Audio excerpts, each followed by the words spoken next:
Lo que dice la señora Ayuso a mí no me llama nada la atención, ¿no? Porque forma parte de una estrategia deliberada que va dirigida a enardecer a los suyos y a desanimar a los adversarios. Esta señora viene a dinamitar la conversación pública, a dinamitar el mensaje, a desanimar a la gente, que ya la dan por imposible, que la derecha española está radicalizada en la extrema derecha y se suma a la corriente mundial de extremas derechas, y en el caso nuestro, además, con una particularidad que es que recoge el franquismo. Alejo de enfrentarse a lo que significó el franquismo en su momento y crear una derecha nueva, al PP todavía se le notan cada día más los correajes. Hoy día esa aristocracia que se oponía siempre a la democracia hoy tiene una nueva cara, y la cara es de este capitalismo o ultracapitalismo del dinero, ¿no? Que pretende que sea el dinero el que lo gobierna todo.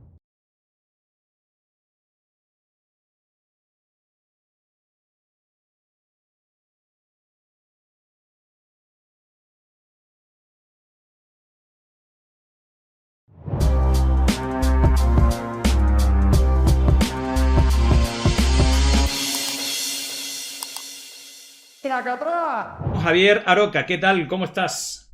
Hola, buenas tardes, buenas noches. Me alegro de verte y de oírte. Bueno, Espero, espero, igualmente. espero que la tecnología no nos traicione. Yo soy bastante analfabeto con estas cosas. Bueno, yo creo que estamos con esto suficiente si nos Bueno, respeta el internet. mantenemos así, bueno, me doy Sí, por vencido. igualmente yo quiero partir de una cuestión que me alegro bastante. Yo soy siempre muy crítico con lo que vemos en televisión y es cierto, y ahora te preguntaré, ¿no? Porque no sé si también te has sentido aludido. Sé que hoy lo habéis estado hablando, ¿no? Estas declaraciones que hemos visto ya, digo que ya tenemos un contexto porque hemos estado viendo ese acto donde había un pinchazo de gente total. Con Feijóo había muy poca gente, luego con Ayuso había un poco más y ha dicho varias burradas, entre ellas los ataques que ha habido, bueno, contra Televisión Española, pues básicamente una cosa que hace mucho, que es el principio de transposición. Entonces, está hablando de la pérdida de audiencia cuando Televisión Española está haciendo récord de los últimos años, está hablando de la politización cuando yo decía que Javier Negre es el que está más a la izquierda de todos sus tertulianos, hablaba de privatización, que estaba privatizando, es decir, ella, la señora Ayuso, e incluso que no hacían programas para niños cuando tiene Televisión Española, Clan TV y Telemadrid, ¿no? Tiene contenidos propios. Es decir, si quieres empezamos por ahí porque ya has dado tu opinión. ¿Qué opinas de todo esto? Todo esto te lo decía porque me alegro mucho de ver, digamos, en televisión a gente que exprese comentarios y opiniones como la tuya, porque han estado bastante vetadas durante mucho tiempo y para mí, bueno, pues es una alegría. Bueno, gracias porque te alegre. Yo también estoy contento de trabajar en la televisión pública y espero que la línea que llevamos la podamos seguir manteniendo, porque yo soy simplemente un humilde colaborador, no tengo nada que ver con la dirección de la casa, ni con sus proyectos, ni con su idea, pero estoy feliz. Y por otra parte, lo que dice la señora Ayuso, a mí no me llama nada la atención, ¿no? Porque forma parte de una estrategia deliberada, una estrategia machacona que va dirigida fundamentalmente a enardecer a los suyos y a desanimar a los adversarios. A lo mejor si no nos puede desanimar por razonamientos lógicos, si nos puede desanimar por cansancio, por aburrimiento y por hastío de la cantidad de cosas que dice esta señora, ¿no? Yo me refería al programa de televisión de donde vengo ahora corriendo para poder cumplir contigo. Yo lo he definido hoy como estiércol político, de que, bueno, todo lo que habla nada tiene sentido, ¿no? No tiene sentido y se basa en el insulto, en la mentira, en la descalificación, y no se le conoce proyecto alguno. Es más, de las cosas que debería haber dado cuenta, como la situación de la sanidad pública, la educación pública, de los gravísimos problemas que tiene la Comunidad de Madrid, que no es solamente la ciudad de Madrid, son sus pueblos, algunos de los cuales los tiene abandonados, ¿no? Y claro, ya lo último del esperpento de hoy cuando se ha referido a Televisión Española, que es una televisión pública. Todas las televisiones públicas, tanto la del Estado como de la comunidad autónoma, deberían de ser un baluarte de lo público frente a los peligros que hay contra la información y contra la comunicación. Deberían de ser reductos del pluralismo, reductos de la conversación y no del insulto, y reductos contra el bulo y contra la manipulación. Pero claro, que lo diga la señora Ayuso, que es la titular, digamos, de la que depende una televisión como la televisión de la Comunidad de Madrid, que es pública, como ocurre con otras televisiones donde gobierna el Partido Popular, que están siendo reductos de precisamente lo contrario del pluralismo y que siempre están amenazadas de privatización, y en donde, lejos de admitir un pluralismo político, lo que se están convirtiendo son en portavocías o altavoces de sus propias políticas. Por tanto, es absolutamente inaceptable, pero además que miente, ¿no? Porque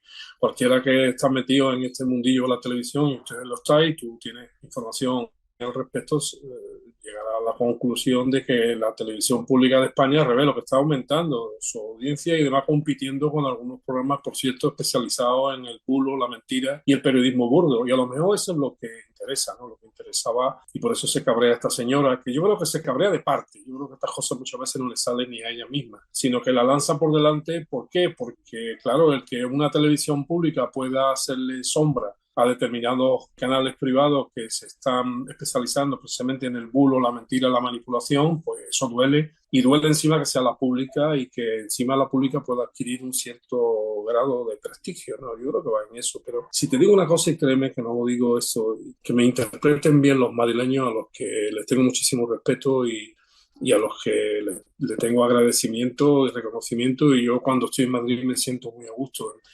Esto es un tema de pueblo, perdóname que lo diga así. Yo creo que estas cosas en el resto del Estado no importan nada.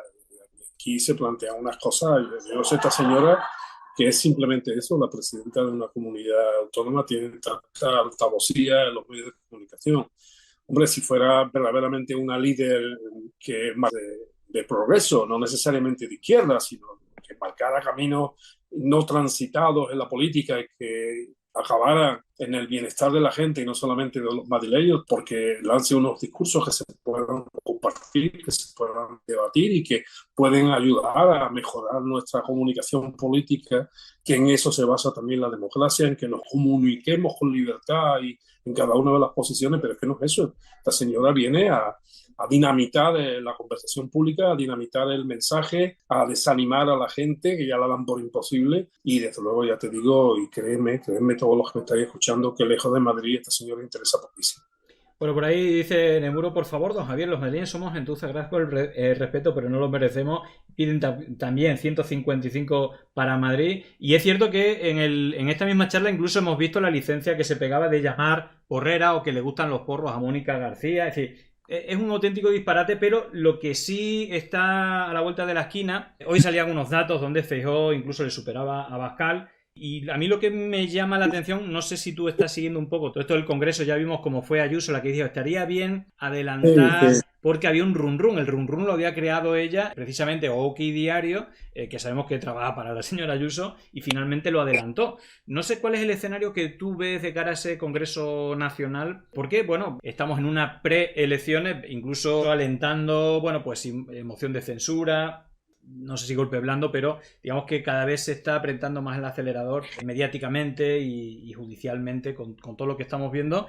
Y no sé qué opinas que va a pasar en ese congreso, si a nivel de caras quién va a ser reforzado y quién no, y parece que ideológicamente también Ayuso quiere meter ahí un poco la cuña para, bueno, pues ir un poquito más allá ideológicamente, ¿no? Yo creo que no hay posibilidad de mejoría ideológica en el Partido Popular, porque los que mandan, tanto sea mandos, digamos, regionales, como es el caso de Ayuso, o bien sea por la propia dinámica interna de Génova, no va a haber cambio ideológico. Es más, yo creo que va a haber cada día más un afianzamiento en las posiciones más extremistas de la derecha española, es decir, o bien mimetizándose con la extrema derecha, o bien incluso, como está ocurriendo en algunos casos, yo creo que Abascal tiene esto razón, incluso usurpando el propio discurso de la extrema derecha. Aquí lo que pasa es que hay dos caminos. Hay un camino que es el que propone Aznar, que realmente Ayuso no propone nada que no proponga Aznar. Señora Ayuso lo que propone, o Aznar lo que propone, es decir a las claras, el otro día lo dijo que bueno, que al fin y al cabo la extrema derecha española no dejaban de ser hijos descarriados del Partido Popular, y así es, ¿no? Sí, sí. Vox es una decisión del Partido Popular, bueno, algunas adhesiones sueltas de algunos extremistas que andaban por ahí sin padre ni madre política, se entiende. Y la otra posición es la de Feijóo, que es lo mismo, practica también políticas de extrema derecha, las patrocina, culpa. Recordad que se han aprobado dos presupuestos ahora mismo, uno en las Islas Baleares y otro en el País Valenciano.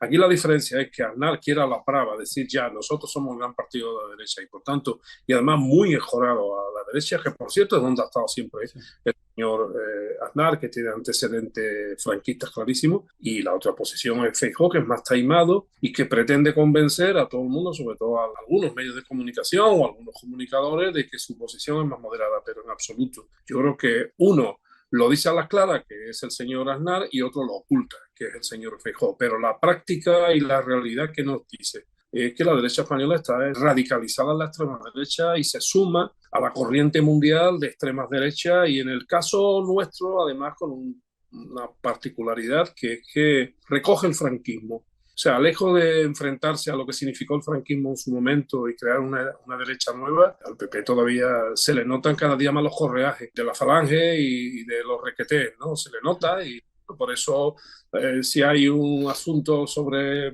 la Fundación Francisco Franco, pues lo boicotea o en fin, hace cualquier cosa para que los símbolos del franquismo y lo que hay todavía de franquismo en muchas instituciones del Estado, incluso con la apariencia democrática, pues siga permaneciendo. Pero vuelvo a decir, la gran desgracia que tiene el Estado español es que la derecha con siglas, en este caso, no representa a lo que debería de ser, porque la sociedad española es plural, todo el mundo no es de izquierda, eso es obvio, pero no es una derecha, yo diría incluso progresista, como lo fue en su momento la democracia cristiana en algunos países de la Unión Europea, de la entonces Comunidad Económica Europea, y que presente valores que son valores que hay que aceptar que existen, que son ciertos valores de la derecha tradicional, muy relacionada a veces con el cristianismo y tal. Bueno, pues esa derecha en España no existe.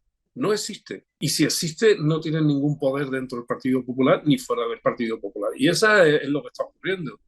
Y yo creo que independientemente de otras batallas que se puedan ir dando, hay que dar también una batalla, como se dice ahora, la batalla cultural, ¿no? La batalla cultural del rearme moral, del rearme ético y también del rearme estético de la izquierda y de los demócratas en general, ¿no? Que debemos de resistir y no entregar abiertamente la política en manos de estos extremistas radicales que mucho presumen, pero nada más que se les rasca un poco, se ve que ni aman la democracia, ni ciertamente la Constitución es un libro de cabecera para ellos, porque se saltan y defecan en ella a la menor oportunidad.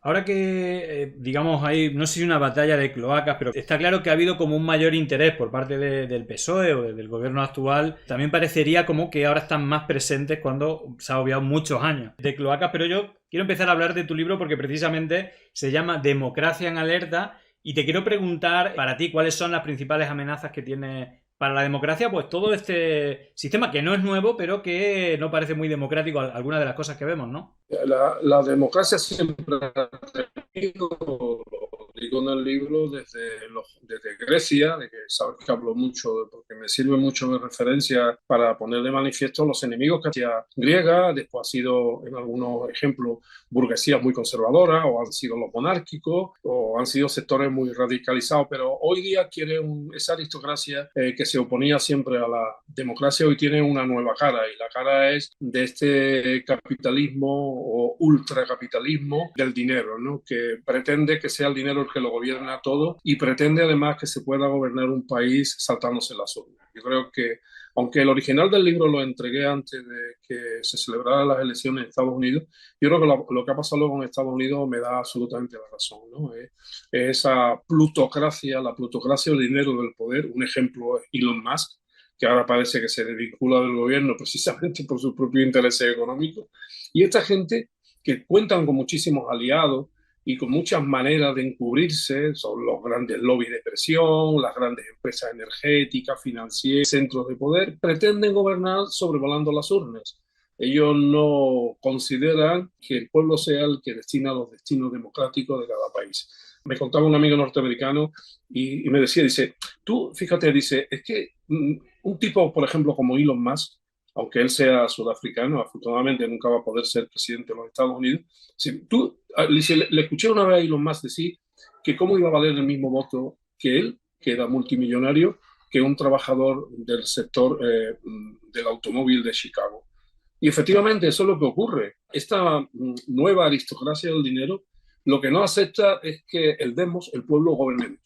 Y gobernemos mediante las urnas. Por eso, antes incluso de celebrar unas elecciones, ya están impugnando el resultado, diciendo, oiga, como sale este resultado, lo hizo Trump, cuando salga este resultado yo no lo acepto, y que incluso cuando salen, observar tanto Trump como el Partido Popular en España, como otros partidos extremistas de la derecha en el continente europeo.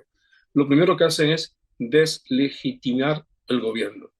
O sea, habría razones después de 2 años de legislatura para hacer crítica al gobierno, por supuesto, pero es que el PP lo está criticando incluso desde antes que se formara un gobierno de coalición. Estaba quitándole legitimidad y constantemente se dice un gobierno usurpado, un gobierno autoritario, un gobierno dictatorial, es decir, un gobierno que no nos vale. ¿Por qué nos vale? ¿Por qué no les vale?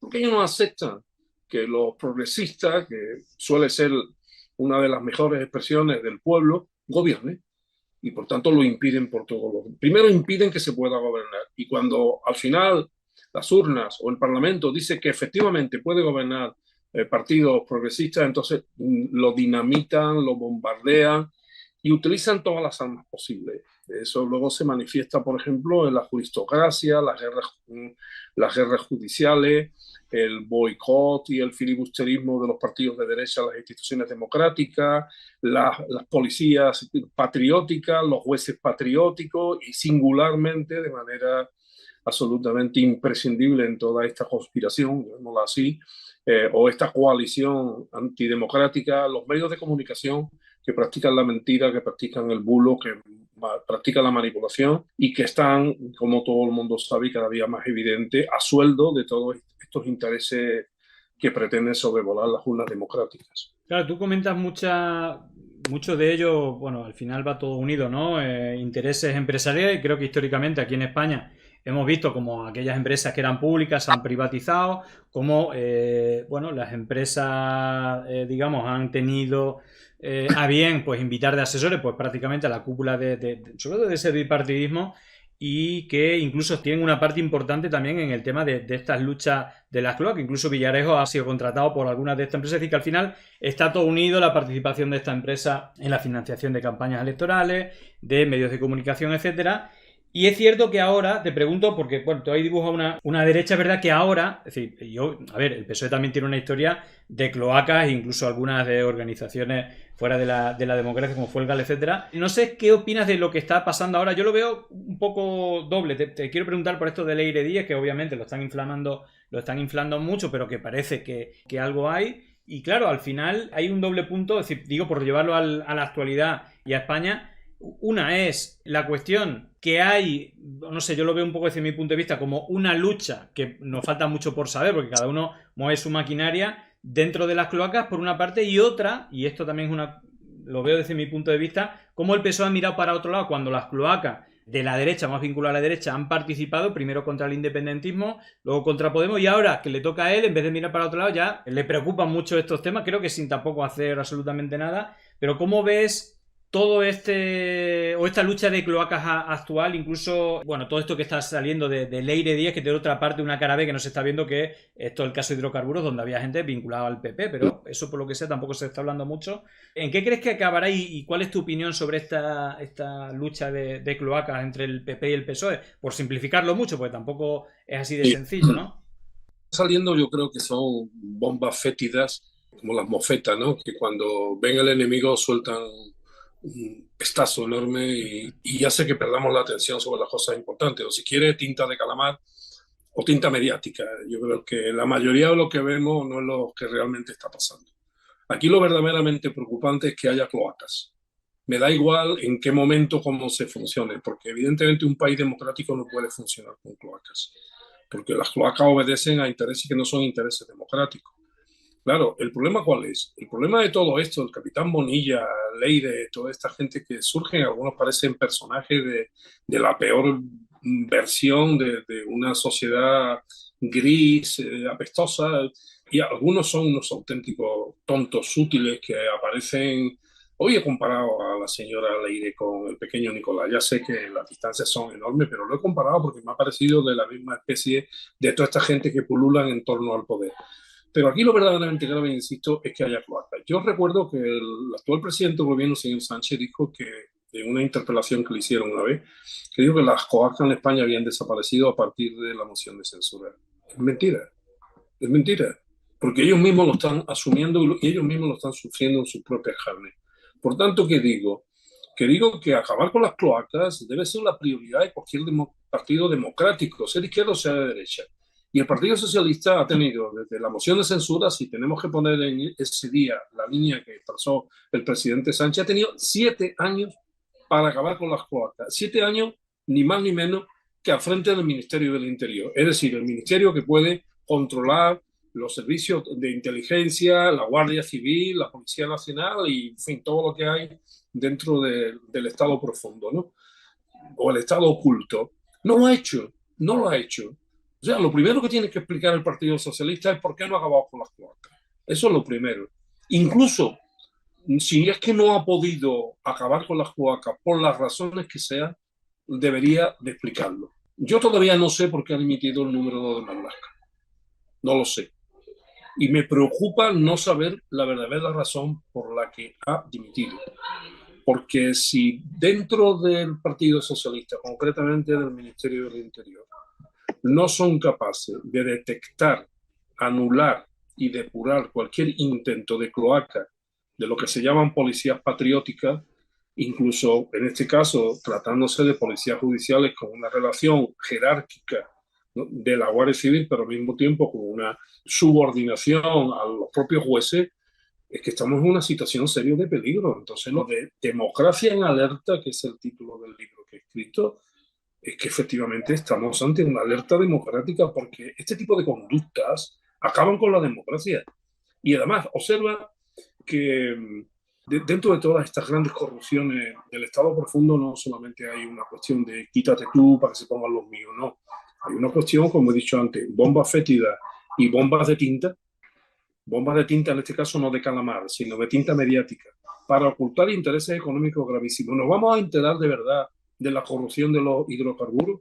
Al final, ¿no será todo esto en el fondo una operación para dinamitar todas las investigaciones que hay, depurar responsabilidades y que salgan todos los nombres de esta corrupción? Bueno, pues esa es la pregunta que yo me hago y esa es mi inquietud. Mi inquietud es cómo la democracia está en peligro, en este caso por la existencia de cloacas. Pero no solamente lo que es la cloaca en sí, al final la cloaca no debe de ser una herramienta de poder y de poderes no electos, que es lo más preocupante. Porque si preocupante es que partidos construyan policías patrióticas, como hizo el Partido Popular en el anterior mandato, más peligroso es que esté en manos incluso de fuerzas que no son ni partidos políticos, sino que obedecen a intereses, bueno, intereses ocultos, intereses que convertirá a destapar, porque en una democracia quien tiene que mandar es el pueblo, no las grandes multinacionales, por ejemplo. Por poner un... No, es que ahí, hablando de esto, yo no sé si tú has visto, aquí la connivencia es tremenda. Es decir, si ha habido unas cloacas, digamos, explícitas, pues son las que estaban durante el gobierno de Rajoy. Y creo que era ayer, aprovechando pues todo este enturbiamiento de la conversación política, al que fuera ministro de Interior, pues una columna en La Razón, que al final tanto Maruenda como Oquidia al final eran, bueno, un poco los que iban difundiendo, por ejemplo, en La Sexta Noche, ¿no? Tu televisión de izquierda, donde ya se sabe pues cómo operaban y lo que en su momento ocurrió. Y claro, aquí hay también todo un debate. Es decir, más allá de que a mí me sonroja, ¿no?, que se siga premiando, por muy pornográfico que haya sido todo esto, ese ataque a la democracia, no solamente la policía patriótica, sino su pata mediática, que tiene un peso muy importante. Y luego pues estamos viendo también cómo eso se va haciendo ramificaciones, ¿no? Tienen diferentes formatos, pero ahora mismo hay también todo un debate sobre el tema de la desinformación. Y te quería preguntar si realmente la democracia es imparable, que es uno de los términos que tú usas. Bueno, pues te quería preguntar si realmente la democracia es imparable ante el auge de la desinformación, porque digamos que cada vez más claro que es una de las amenazas más claras, y está un poco el debate de hasta qué punto, qué se puede hacer, porque siempre es como, bueno, eso se están censurando, es una censura, estás atacando la libertad de prensa. Ahí hay todo un debate que yo creo que es un poco falso, porque una cosa es la opinión y la línea editorial y otra es mentir. Entonces, hay un abuso de esa impunidad clara y evidente. ¿Hasta qué punto es una amenaza para la democracia la desinformación? Y no sé cuál es la manera de combatirla de manera democrática y eficiente, ¿no? Este problema que tenemos. Tú dices que yo digo, y no digo, sino además lo he escrito, que la democracia es imparable. La democracia siempre vuelve, porque al final la libertad es una de las condiciones de la persona. El problema es si el pueblo, que somos los que tenemos ese poder, estamos dispuestos a participar en política y ejercer todos nuestros derechos, incluido votando. Porque una de las estrategias del poder es que los ciudadanos y ciudadanas de cualquier sociedad democrática nos cansemos, nos aburramos e incluso dejemos de votar. Es decir, reducir la democracia, jibarizar la democracia a su mínima expresión. En todo este complot que hay para que la democracia o bien desaparezca o bien que se exprese en su más mínima expresión, jibarizada, disminuida, entra, por supuesto, la manipulación y la desinformación y los bulos. ¿Y quién cuenta mentiras? ¿Quién manipula? ¿Quién lanza los bulos? Las redes sociales, mentiras. Son los periódicos tradicionales. Hace unos días hemos visto cómo han condenado al mundo, ¿no?, por lanzar bulos contra una periodista, la señora Ichou Rondo. Es decir, eso no eran las redes sociales, eso no es un tipo metido en su casa lanzando bulos desde el celular o desde la tableta, no, son medios. Ya lo decía, y lo cito también en el libro, el periodista Emilio Romero, un periodista del régimen anterior, que navegó un poco también en la democracia y decía que la derecha miente porque la derecha gobierna solamente para 100 familias y con 100 familias no se puede ganar unas elecciones. Entonces, ¿qué es lo que hace? Miente. ¿A quién miente? Pues al pueblo. El pueblo, que es el que da y quita el poder. Claro, si los ciudadanos con conciencia democrática se dan por vencidos y primero o no votan o se dejan engañar, pues evidentemente este sistema que va contra la democracia tiene el éxito. Por eso yo sostengo también que levantarse del sofá es un acto revolucionario, lo más revolucionario que hay, levantarse del sofá y decir, usted, yo no estoy dispuesto a consentir más que me manden ustedes basura tóxica mediática diaria. Me levanto del sofá, me rebelo, participo, busco información buena y encima contribuyo con la palabra a desmentir bulos. Pero todos, o sea, desmentir un bulo o desmentir una manipulación no es una cuestión de un político que vaya al Parlamento o un tertuliano más o menos ocurrente que lo pueda decir en una tertulia. No, somos cada uno de nosotros. Cuando estamos en el bar, cuando estamos en la fábrica, cuando estamos en el metro, y alguien cuenta una mentira, de todas las que todos sabemos que están instaladas ya en nuestra sociedad, y decirle, mire usted señora, mire usted, eso que está diciendo usted es mentira. O cuando dicen que los inmigrantes están llevando todo el dinero, o esta cantidad de bulos que hay circulando constantemente y que son bulos antidemocráticos, porque lo que persiguen es que la gente navegue en la mentira y que la mentira presida nuestra sociedad. Yo creo que una de las defensas, tú me dices, ¿qué es lo que hay que hacer? Pues hay que levantarse del sofá, negarse a tragar información procesada, ilustrarse, leer, hablar. Hemos perdido el arte de la conversación con los demás. O sea, parece que no solamente estamos dispuestos a recibir información a través de la pequeña pantalla o de la pequeñísima pantalla de un celular, pero no estamos dispuestos a ir y que haya gente en los que se pueda leer. Eso es lo que yo reivindico. Ciudadanos motivados, ciudadanos participativos y ciudadanos que entiendan la política como un acto cívico y crítico. Y con esto no quiero decir que todo el mundo tenga que ser de izquierda, y muchísimo menos.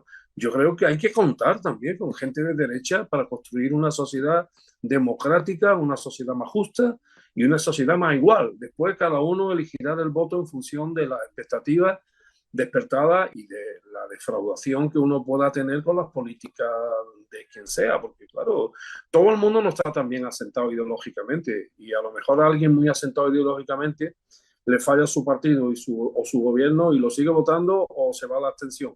Pero ahí no todo el mundo está en esas circunstancias y hay gente, cuando ha votado un partido y ha fallado en varias cosas, votan al otro, porque esas son las reglas. Claro. Y bueno, en ese sentido creo que nos queda mucho trabajo. Y cuando dicen la democracia no es madura y alguna gente, sobre todo de los partidos del establishment, se quejan porque algunos afirmemos que la democracia no es madura. La democracia no es madura, entre otras cosas, porque los ciudadanos no hemos alcanzado un nivel de maduración definitivo para entender la política como un acto de compromiso civil. Sí. Hay una cosa que tú has dejado caer y yo creo que esto lo llevaba un poco Roger Ailes con Fox News, el modelo de negocio, es que la gente paga para escuchar mentiras. Es decir, la gente está dispuesta a pagar para que le cuenten lo que quiere escuchar y sobre todo, bueno, pues es un modelo de negocio si hay una impunidad total como está parando. Y aparte, todo eso, y te quiero preguntar por alguna de las figuras que hablas en tu libro, que al final con el tema de las redes sociales, al final hay un ecosistema, medios de comunicación, políticos, redes sociales, y esto es, como tú has dicho, es tema psicológico por el sesgo de confirmación, que cada uno pues hacemos la cuadrilla y vamos publicando las cosas que nos interesa, pero tú haces un alegato por la verdad. Hay una cuestión que ha pasado este fin de semana, que es un bulo que, bueno, tiene origen, primero lo dice La Sexta, luego el Plural, donde se evitan en todos estos ataques de las cloacas el tema de la bomba Lapa, qué tal, y que, bueno, pues llegan a pedir disculpas, pues todos los que han difundido el bulo, menos el PSOE no está pidiendo disculpas, hubo varios ministros que difundieron este bulo, el Plural dice que tampoco, dice que es algo que desechó cuando tiene anclado el tuit, y yo un poco la reflexión que hago es que al final no puedes combatir a los que hacen la desinformación de manera sistemática con la misma herramienta, porque al final pierdes, pero ha habido gente que ha resistido ahí, y tú hablas de dos personas. Bueno, vamos primero con el milituiteante, porque yo he hecho un hilo, por ejemplo, con todo esto, y había cuentas de izquierda diciendo, bueno, el bulo lo dices tú, no sé qué, cuando yo desgranaba el bulo, cómo se hizo, es decir, probando cómo era, pero hay gente que no le interesa la verdad, le interesa, y tú esto lo defines, ¿no? También como el milituiteante, pues al final sea mentira o sea verdad, pero incluso cuando es mentira, pues difunde si viene a conveniencia de lo que a uno le interesa escuchar, ¿no? Y al final hay toda una industrialización de un ecosistema de varias partes, políticos, medios, y los milituiteantes, que da igual si es verdad o mentira, replica un poco la bajada de línea que le hacen, ¿no? Sí, bueno, si viviera todavía el gran Eduardo Galeano, diría que la política en cierto sentido se ha futbolizado, ¿no? Cada uno de su equipo, incluso siendo un solo árbitro, los de un equipo ven al árbitro de una manera y los del otro lo ven de otro, incluido el VAR y, en fin, todas estas cosas que pasan, ¿no? Bueno, no sé si eso es con natural en la política o no. Lo que no debería de ser con natural en la política es el milituiteante desde el punto de vista de la individualización de la participación política. Yo creo que el milituiteante, que es aquel que piensa que está en política y que ejerce su función democrática solamente mandando tweets cada 2 por 3 como si fuera una metralleta, o cualquier otra plataforma de redes sociales, es un triunfo del ultraliberalismo, que lo que pretende es individualizarlo. No nos quieren juntos, no nos quieren en asamblea, ni nos quieren en reuniones. Les interesa eso. Y sin embargo, los milituiteantes, algunos de ellos son muy ufanos e incluso vanidosos, ¿no? Se creen que su papel por la democracia y por su partido es absolutamente imprescindible. Pero lo que le están dando la razón es al modelo ultraliberal. Cualquiera en un sofá de su casa se lleva todo el día con el móvil, y pongo el ejemplo de que a lo mejor un vecino del balcón tiene la misma ideología pero ni siquiera se conoce. Y eso es un triunfo, porque el triunfo dice, el sistema está encantado de que haya milituiteantes, porque dice, estos no son dañinos, estos se llevan todo el día, además están calados porque todo el mundo está esperando y dice, bueno, ya sabemos lo que va a decir este, ya sabemos lo que va a decir el otro. Y después está la otra figura, porque los milituiteantes son aficionados. Algunos pertenecen a las coreografías de los partidos, sobre todo de los líderes. Los líderes siempre tienen alrededor una corte de milituiteantes, ¿no? Y algunos incluso con intención de progresar. Dice, a ver si pongo todos los días algunos tuits inteligentes y me llama el jefe y, bueno, ya formo parte un poco de la cuadrilla. Eso es una figura lamentable. Después hay una figura profesional que es el francotirador. Eso es distinto. Esos son los pacos de lo que hablaba mi abuelo cuando estaba en la guerra de África, ¿no? Que están los tiradores apostados detrás de una chumbera y con un tino y una puntería absolutamente increíble. Estos son francotiradores a sueldo de los partidos políticos y del extremismo, en este caso fundamentalmente de la extrema derecha, que están constantemente asaltando la comunicación y la información desde su pozo de lobo, que se llama, ¿no? Pero no, esto no tiene un simple móvil con un programa, esto tienen una red de distribución, tienen una red de información, tienen una red, los famosos bots y tal cual. O sea, que conviven en el mismo ecosistema. El milituiteante, que es un militante que ha dejado de serlo porque ya no le interesa nada, nada más que su propio ego a veces tuiteando, y después está el francotirador, que es el que muchas veces produce y crea tendencias, porque son gente profesionales, son gente profesional. Sí, sí, ahí tiene un ecosistema, de hecho lo vemos, vamos, cada vez, quien esté en redes lo ve claramente, aquí hablamos bastante de ello. Mira, yo tenía muchas más preguntas para hacerte, pero creo que es más interesante, como no nos queda mucho tiempo, en principio el tiempo que nos da nos quedan 10-15 minutos. Tengo 15 preguntas, digo, por si quieres responder rápido y así vemos varias. Hacemos un plan test. Si yo rajo mucho, tú me cortas. No, sí, está bien, pero te hago un poco el cálculo para que le des un minuto a cada pregunta, más o menos. Tengo tendencia a hablar más de la cuenta. Bueno, dice Bastián, Javier, desde el periodismo, ¿qué se puede hacer para liberar Telemadrid de las garras de Ayuso? Bueno, yo creo que, verás tú, las garras de Ayuso son las garras que le ha dado el pueblo de Madrid que la ha votado. Claro.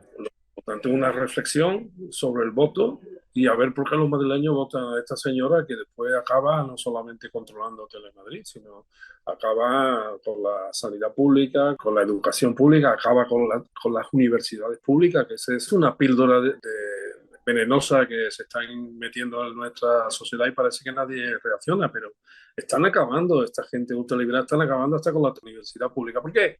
Porque no quiere que los hijos de los trabajadores vayan a la universidad, sino que tengan que costearse. Y bueno, pues eso se arregla votando. No, no hay otra manera. Yo no, bueno, votando y con una serie de trabajos previos. Hay que fortalecer nuestra formación, nuestra educación. Por eso es una de las cosas que yo siempre le echaré en cara a los partidos progresistas que han gobernado en este país, singularmente, y único al Partido Socialista, digo, en el Estado, ¿no? Es que nunca han acertado en crear un sistema democrático en la enseñanza potente para que de los colegios y de las universidades públicas, de los institutos públicos, salgan demócratas. Y eso no está pasando. Nuestro sistema no está fabricando, en el buen sentido de la palabra, demócratas. La prueba es que cada día hay más jóvenes que tienen tendencia a militar y a compartir el discurso radical de la extrema derecha. Incluso vemos la persecución, digo que hay también una trumpización de la política, y bueno, de hecho, digo que todo esto del ataque a la universidad pública lo estamos viendo también Sí, en Estados Unidos, bueno, la universidad en general, no pública, porque Harvard creo que no es sí. pública, pero sí que hay un ataque a eso de muera la inteligencia, muera la cultura, es decir, siempre es una cuestión histórica. Hay aquí una pregunta que yo creo que, digo, porque al final tú has dicho una cosa muy importante, lo de la tinta del calamar, lo de estar pendiente de un montón de cosas, incluso lo de estar todo el rato pendiente de Madrid o de la señora Ayuso, cuando están pasando muchas cosas. Y final la pregunta de Sara García, que aparte tú como andaluz, pues vas a tener más conocimiento que la mayoría que no vivimos ahí o que no conocemos en profundidad, pero que va creo que a la raíz de todo, ¿no? Dice Sara García: me gustaría que el señor Aroca nos hable de la situación de la sanidad en Andalucía. La negativa del gobierno de Bonilla es investigar la corrupción en ella. Es desconocido fuera. Bueno, la tinta de calamar esta de que de esto no se habla, pero es un Claro, tema... en Andalucía la sanidad pública está severamente afectada por el ultraliberalismo de Moreno Monilla, que la prensa acuñó para él la denominación de moderado y yo en nuestro dialecto le llamo subabón, porque bajo la pantalla o el disfraz de moderado es un hombre muy radical desde el punto de vista de su pensamiento ultraliberal. Por tanto, sanidad pública poca, educación pública poca, universidad pública que hablen los rectores de las universidades andaluzas y lo podéis comprobar. Este señor es como las enfermedades silenciosas, me refiero a Moreno Bonilla. No se da cuenta porque es un hombre que es de buen trato, pero los profesionales de la sanidad pública y los pacientes saben hasta qué punto la sanidad pública en Andalucía se está deteriorando. El problema es cómo reaccionar. O sea, si la gente está dispuesta, las cifras de adquisición de pólizas de sanidad privada en Andalucía son absolutamente alarmantes. Porque además la estrategia es siempre la misma, no solamente en Andalucía, en Madrid, en cualquier sitio que gobierna un partido de inspiración ultraliberal. Es primero el deterioro de la sanidad pública, a través de muchos mecanismos, cerrando servicios, pagándole mal a los médicos, no dotando de las plazas adecuadas, etcétera, etcétera, etcétera, para que cuando la gente diga, hay que ver lo mal que funciona la sanidad andaluza. Y entonces le dicen, pero hombre, haga usted un seguro. Y entonces la gente va ahí poquito, esa sanidad que era una joya universal. Por cierto, quiero aprovechar aquí para hablar bien de los médicos andaluces y los investigadores médicos que son absolutamente extraordinarios y a veces en unas condiciones muy desfavorables. Pues evidentemente esa es la estrategia. Yo espero que lo mismo que en cierto sentido al PSOE cuando perdió las elecciones, sus primeros tímidos escarceos en contra de la sanidad pública le costaron carísimo. Yo también espero que al gobierno del Partido Popular y concretamente al gobierno de Moreno Bonilla le cueste caro también el deterioro y maltrato que está haciendo de la sanidad pública en mi tierra, en Andalucía. Mira, dice Nonom, también es de los más habituales, más activos en Pandemia Digital, en el chat. Dice: don Javier, gracias por darnos voz a mucho mañana y tarde. Mi pregunta es cómo se sobrevive en una tertulia donde el resto de tertulianos los tiene enfrente. También quiero hacer un matiz porque es verdad que son mucho más sanas las charlas. Ahora, por ejemplo, o hay una mejor moderación, no lo sé. Pero yo sí que te he escuchado a ti episodios anteriores, pero no en la sexta, como no te dejan ni hablar, ¿no? Creo que se refiere más a esa época. Pero bueno, cuéntanos incluso la experiencia de la diferencia entre unas tertulias y otras.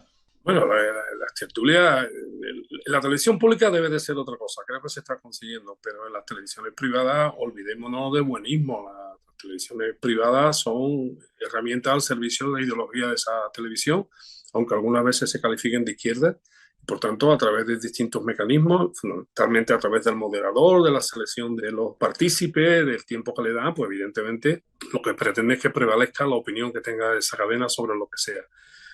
Uno siempre se plantea, sobre todo yo que llevo ya más de 10 años yendo a tertulia, ¿qué hago yo en una tertulia? Y claro, ese problema lo tengo, a veces me entra ganas de levantarme y no irme más, pero mira, yo siempre cuando me dicen, ¿por qué vas a estas tertulias? Tú deberías ir solo a la tertulia izquierda, lo que sea, la más izquierdista que se os ocurra, ¿no? Digo, pues porque esto es como en el fútbol. Ganar en casa, con todo el mundo aplaudiéndote y con tu público, está es cojonudo, es maravilloso, pero para ser campeón hay que ganar fuera. Y además hay que jugar en barro, hay que jugar lloviendo, y hay que jugar contra el tío que da más patada de toda la prensa política de España. Claro, hay que batirse el cobre y hay que echarle paciencia y muchas veces echarle inteligencia y algunas veces tragarse más de un sapo. Porque confieso que alguna vez he tenido ganas de levantarme y decir, aquí os quedáis y hasta luego, Lucas. O sea, pero bueno, después tengo otras satisfacciones y la gente luego te apoya y diré incluso, no tenemos tiempo para que os cuente algunas anécdotas, pero a veces está uno desolado y te encuentras una persona y te dice que confía en ti y que gracias por lo que hace. Oye, te vienes arriba. Dice, coño, yo soy un miserable. ¿Cómo que me pide yo de aquí? Que yo le he hecho una mano y que le ayudo. Bueno, pues eso es una puñetera contradicción, lo reconozco, pero... Y no, si alguien está pensando y dice, no, no, pero claro, es que le darán su pasta. La tertulia se un poco olvidaron. Yo no conozco ningún tertuliano que viva solo de la tertulia. Yo no lo conozco, no sé, a lo mejor hay alguno por ahí que sí tiene propiedades, digamos así, ¿no? No, no es el Por caso. aquí, pregunta Music. Las tertulias es el producto más barato que tiene cada televisión. Claro. Sí, Como, porque además, son largas y no no, necesitan producción externa. somos carne de gallo y la mayoría de los tertulianos, estos que algunos tendrán en la cabeza, son gente que vienen mandados con argumentario, que tienen ya su sueldo en otro sitio y que van o a reventar las tertulias o a repetir con sujeto, verbo y predicado su propia prédica ideológica. ¿Habéis visto lo pronto, por poner un ejemplo muy reciente, habéis visto lo pronto que se ha difundido lo de Fontanera? O sea, de pronto todas las televisiones, todas las tertulias, o sea, digo, bueno, ¿no tenéis otra capacidad de reflexión, otro nombre que se haya ocurrido? No, alguien decidió en un argumentario que esta señora era una fontanera y han ido por todas las tertulias, urbi et orbi, como si fuera el Santo Padre del Vaticano, repitiendo la palabra fontanera y lo han conseguido. Yo me parece que esta mujer tendrá muchos defectos y no dudo que alguna virtud, pero creo que la torpeza es una de sus principales defectos y no creo, o me gustaría creer, porque igual el torpe aquí es el Partido Socialista que está contando con una señora bastante torpe, pero que tampoco me extrañaría, dicho sea de paso, ¿no? Pero de luego es de Pepe Gotera y Ovidio, o Ovidio, no me acuerdo cómo se llama, son muchos años ya. Otilio, que hace muchos años ya que no leo el TVO, aunque el TVO se puede leer diariamente en la política porque son los protagonistas, suelen ser también protagonistas. Podrían haber sido protagonistas del TVO. Music Movie te pregunta, ¿a qué crees que se debe que entre la juventud esté en moda ser facha y la regresión a la división de roles de género, machismo, etcétera? ¿Se perdió la lucha de clases con la llegada del obrero de derecha? ¿Por dónde pasa la solución si la hay? Esa pregunta es larguísima para solamente tener 2 horas para responderla. No, no, quiero decir, yo creo, hombre, hay una razón externa, que hay una gran ola de ultraderechismo por todo el mundo. España no se iba a quedar al margen de esa ola. Después yo creo que aquí ha fallado fundamentalmente los partidos de izquierda. Los partidos de izquierda han renunciado a entusiasmar a la juventud en políticas tanto éticas como estéticas que conecten con las ganas de mejora y de progreso en los jóvenes. Por tanto, yo creo que la izquierda es muy culpable de que haya muchos jóvenes arrojados a la extrema derecha, que por cierto hay que recordar que siempre ha habido jóvenes de extrema derecha. Lo digo yo que lo he sufrido cuando estaba en la facultad. Y después, yo creo que también tiene que ver mucho con algo que dice la persona que ha hecho la pregunta. Yo creo que la izquierda ha perdido la perspectiva de clase y se ha abonado demasiado a la perspectiva identitaria. Y lo que es verdaderamente difícil de destruir por parte del poder es la identidad de clase. Pero si nosotros, la gente de izquierda, ya entregamos esa identidad de clase y nos abonamos a identidades identitarias, y valga la redundancia, eso es muy fácil de destruir por el poder. Pues lo primero que hace es convertirse ellos mismos en lo que nosotros decimos. Todo eso es un coste enorme y que produce, pero yo creo, si hubiera una izquierda que fuera capaz de ilusionar a la gente joven con políticas de vanguardia y políticas prácticas también, como por ejemplo una política de vivienda, ¿no? O una política que amparase la investigación, los estudios, que cree bienestar a los jóvenes. Que, si eso, yo creo que habría muchos jóvenes que no estarían dispuestos a aceptar el auge de la extrema derecha, que al final luego es aniquiladora de sus propios derechos, como por ejemplo la libertad de hablar. Es curioso que la gente de extrema derecha diga, no, esto está igual, pero digo, ¿sabéis de verdad lo que era hablar en la época de Franco? ¿O sabía de verdad lo que era manifestarse? ¿Sabéis de verdad lo que era escuchar un medio de comunicación que no había, además que había un parte en Radio Nacional de España? Bueno, yo creo que estos jóvenes no saben nada y yo creo que la que ha fallado estrepitosamente es la izquierda y mucho me temo que no aprende. Y bueno, lamentablemente la mayoría de los jóvenes de los partidos de los que tenemos todos en la cabeza de izquierda son jóvenes orgánicos. ¿Qué digo con jóvenes orgánicos? Son jóvenes que están militando porque tienen una expectativa de, llamémoslo de colocación para entenderlo. Pero en mis tiempos había mucha gente joven que era políticamente de una idea y no tenía nada que ver con avanzar o progresar dentro de un partido político. La gente era socialista o era comunista o era, en el caso de mi tierra, nacionalista porque lo sentía y porque lo quería ser, independientemente de que tuvieran un futuro en un partido político. No, eso era muy secundario. Había gente que sí, que tenía relaciones con los partidos políticos, pero la mayoría era gente que tenía una idea y la llevaban a cabo y punto. Y se la jugaban en la calle, ¿eh? Se la jugaban, porque eso de que la transición es modélica y que aquello fue todo una balsa así, que son una mentira, como otras más de las que se cuentan de la transición. La transición fue inestable, violenta y muy agresiva para los demócratas. Lo digo aquí en memoria de muchos demócratas que sufrieron muchos palos y algunos incluso los que les costó la vida por luchar por la democracia. Mira, ahí estamos en el tiempo de descuento y voy a hacerte 7 preguntas en una. ¿Por qué? Uf, Porque es el mismo paradigma. Y sí, fíjate que no te miento. Te voy a hacerlas todas seguidas, pero al final con ciertos matices es la misma. Pero no me quiero quedar ninguna, pero como se nos acaba el tiempo, las he agrupado en una sola. Dice Chris, pregunta por Faroca, ¿qué le está pasando a la izquierda que no coge fuerza? En Joy de Silent dice, Javier, ¿qué futuro le ves a la izquierda del PSOE? No hablo de unidad, sino de alternativa seria. Irene dice, ¿qué debilidades tiene la izquierda o qué fortalezas y oportunidades podrían tener si dejaran su juego de lado y se unieran? ¿Crees que es factible? Fíjate que van todos por el mismo lado. O Álvaro dice, ¿crees que Sumar y Podemos están fuera del tablero en este momento y que la izquierda tendría que mirar a otros partidos y organizaciones? Israel No País, ¿cómo hacer un frente amplio con todos los partidos de izquierda? Porque Más Madrid Compromís es de traca, no llegan para gobernar y se empeñan en no sumar. Y Abapsialu dice, Javier, ¿qué o quiénes crees que podrían ser el pegamento de las izquierdas? Te las he hecho todas seguidas porque al final creo que reflejan un poco el mismo espíritu y casi el mismo pesar y la pregunta que hay que hacer, ¿no? Para volver a fortalecer, no sé si la unidad o la izquierda en este país. por empezar por lo último, ¿no? Lo que debería de aglutinar a la izquierda es primero la necesidad. Y no me refiero a la necesidad por lo fácil de que viene la extrema derecha, ¿no? La necesidad de rectificar y la necesidad de llegar a la conclusión de que en un país democrático hace falta partidos de izquierda y que no podemos estar diseminados en multitud de siglas y no solamente las que se han señalado. Pero, ¿qué es lo que ocurre? Pues que al final esta izquierda que surgió, a mí por lo menos me ilusionó muchísimo a partir de aquellas concentraciones, pues al final ha caído en los grandes pecados que producen precisamente lo contrario de la unidad, que es la divergencia, ¿no? El fulanismo. Yo cuando me dicen el partido de, o del partido de un hombre o de una mujer, un hombre o una mujer, yo me toco la ropa, digo, ese no va a ninguna parte. Y además bueno, pues determinados líderes políticos le ha venido muy bien o le ha gustado mucho pisar moqueta o sentarse en grandes sillones curules, algunos incluso hasta se han relamido de ser ministros. Claro, eso transmite una idea a la izquierda muy divergente, ¿no? Y claro, también diré otra cosa.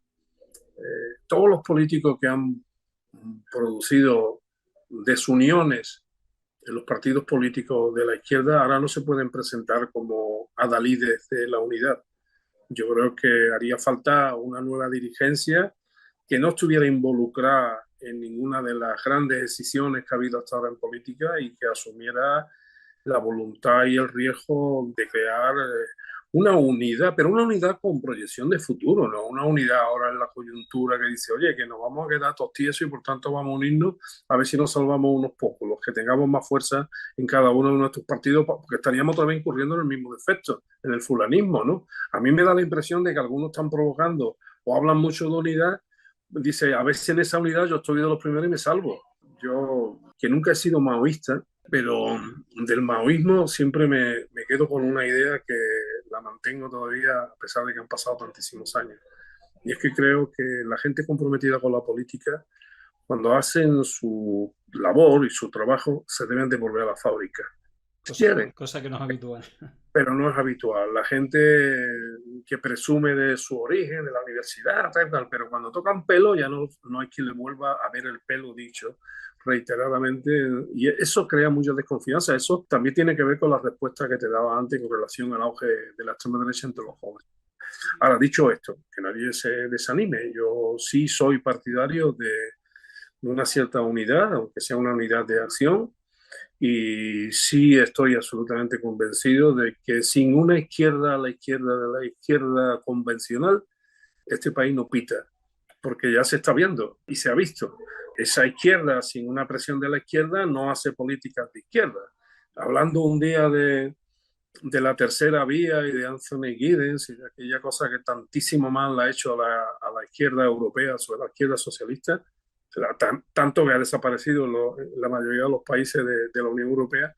Leí una cosa que escribió el sociólogo francés Alain Touraine, que le preguntaron, ¿para usted qué es la tercera vía? Dice, para mí la tercera vía es la manera que tiene la izquierda de hacer política de derecha. Ese es nuestro gran reto, que la izquierda, tanto la izquierda convencional como la izquierda de la izquierda convencional sean opciones realistas y que sean valientes. Y que sean valientes y después que el pueblo habla. Es que me parece absolutamente impensable para lo que es la izquierda que todavía no tengamos la mejor ley de la vivienda posible y que todavía esté la ley Mordaza navegando en aguas tranquilas, ni siquiera en aguas turbulentas, o por ejemplo que tengamos un poder judicial al que ningún partido de izquierda se ha atrevido hasta ahora. No estoy diciendo que haya que hacer nada que no sea democrático, quiero decir que el poder judicial se reforma con la ley y hay que ser valiente. Si la izquierda no es valiente, la derecha es muy valiente con lo suyo. La derecha nunca defrauda lo suyo. Y la izquierda se está acostumbrando a defraudar mucho a la gente de izquierda. Y eso es malísimo, no solamente para ellos, sino es malísimo para la democracia y para los demócratas. Fíjate. Eso lo concluyo también en mi libro, por si lo queréis leer. Y bueno, yo qué sé, y compartir ideas conmigo, si es que las compartí. Si no, me contentaría con que os provoque el interés por debatir sobre los peligros que acechan a la democracia. Ya con eso me contentaría. Bueno, recordamos también, no sé si quiere, es decir, ha estado firmando libros, creo que vas a estar, yo me he tirado ahí el triple, pero creo que el próximo fin de también vas a estar para el libro Democracia en Alerta, que, bueno, entiendo que lo pueden encontrar en cualquier librería. Sí, por cualquier librería. La verdad es que me dio confianza una editorial importante que es Penguin Books y han hecho una edición bastante digna. El libro tiene solamente 250 páginas, que es lo que yo quería. Yo no quería escribir más, porque si no me parecía un tomo, no soy capaz de leer tanto tampoco. Es un libro que te invita a seguir leyendo fuera del libro, que es lo mejor que puede haber un libro. Cuando un libro te lleva a otros libros, ese libro para mí es un libro de éxito. Y bueno, el libro lleva 2 meses en las librerías y en otros soportes, pero si alguien que me está escuchando está pensando en comprar el libro, yo le pido por favor que lo compren en las librerías. Que, hombre, si no tiene más remedio, porque vive en un mundo aislado, tiene que concebir el libro por otro procedimiento, que lo consiga. Pero por favor, las librerías y los libreros son pilares de nuestro sistema democrático, porque son los que administran y muchas veces se arruinan para que todos podamos leer todo lo que podamos leer. Y por tanto hay que ayudar a los libreros, a las librerías, a las libreras y toda la gente que hace un esfuerzo titánico por mantener una cierta industria del libro, de autores, muchos comprometidos, otros menos, pero ahí está con la libertad de elegir cada uno el libro que quiera. Por favor, vayan a las librerías. Apoyamos el mensaje y recordamos que también nos regalaste un ejemplar para sortearlo entre nuestros seguidores, así que bueno, pues también las personas que nos apoyáis también tenéis la opción de que os toque, pero sobre todo nosotros aquí también hacemos un poco apología de la lectura y de echar menos horas de dispositivos móviles y de estar conectados a las redes sociales. Antes de despedirte, hay una serie de mensajes que creo que tengo que leerte. Dice, no podemos dejar a Aroca que se escape sin felicitarle al menos por la Conference League del Betis. Samuel Celadilla Martínez dice, Trump aspira a conquistar Groenlandia, Bascar Gibraltar, las comparaciones son esas, pero que vago el jodido. Enjoy de Salen, qué gustazo sería quedar con Aroca a hablar de política. Zampa Sebe dice, señor Aroca, gracias por enseñarnos su educación y conocimiento. Cuenco Mediodía Aroca, desprende dignidad y honestidad. Laura Aurea, no, que no pare de hablar, Javier, quédate. Y Aníbal 1138, sí, Aroca, lo que hace es dar voz a la gente que representa y dar en la boca al que va con el bulo o mentiras como argumento que dejan desnudo a los bien pagados. Bueno, pues en todo caso, muchísimas gracias por estar aquí. Y lo dicho, bueno, pues todo el mundo a leer en la medida de sus posibilidades La democracia en alerta. Algo que ya venimos avisando desde hace tiempo y que, bueno, pues gracias también a personas como Javier Aroca, pues se hace esa pedagogía tan necesaria de algo que sin darnos cuenta nos imbuye y nos mete en esa cápsula de odio y de mentira y, bueno, pues somos posibles víctimas de Muchas gracias a ti, muchas gracias a tu soporte, a Nuca, que ha sido la gran mediadora en todo esto y la amabilidad de toda la gente que me manda siempre ánimo y también cariño, ¿no? Pero bueno, yo... aparte de ir a la librería, no se callen y sobre todo no dejen de pensar y sean críticos, incluso con el propio partido de cada uno de nosotros, el que lo tenga, o que sea crítico contra sus propias ideas, ¿no? Que no basta todo con decir que la derecha es muy mala o que la extrema derecha viene. La libertad es una responsabilidad que hay que practicar todos los días. Arriésguense a ser libres y arriésguense a ser críticos y arriésguense a no callarse, ni debajo de agua. Por cierto, a ese bética que me ha felicitado, bueno, ya sabe que los béticos somos como somos y además no tenemos solución, como decía el Gato Pardo, en este caso de su condición de siciliano, los béticos somos irremediablemente béticos.